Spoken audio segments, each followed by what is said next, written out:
प्रत्येक ट्रेडरची trading style वेगळी असते. जो इंट्राडे ट्रेडिंग करतो त्याला पाहिजे असतं स्पीड, पेस. त्याला पाहिजे असतात क्विक प्रॉफिट्स, क्विक एक्झिट्स. पण जो स्विंग ट्रेडिंग करतो त्याच्यामध्ये पेशन्स असतात.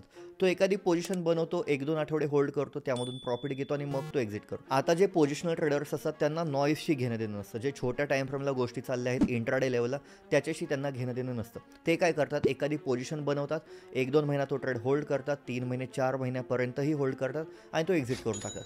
त्यांना शॉर्टर टाईम फ्रेमला काम करायला आवडतही नाही और त्यांना पॉसिबलही नसतं. आता तुम्हाला चेक करायचं आहे की तुम्हाला टेम्परामेंट कशामध्ये मिळते, तुमची लाईफस्टाईल कशी आहे. जर तुम्ही इम्पेशंट असाल तर स्विंग ट्रेडिंग तुमच्यासाठी नाही आहे, पोझिशनल ट्रेडिंग तुमच्यासाठी नाही आहे. जर तुम्हाला quick profits, quick exits, intraday लेवलला टाईम देणं पॉसिबल असेल तर तुम्ही इंट्राडे करू शकता.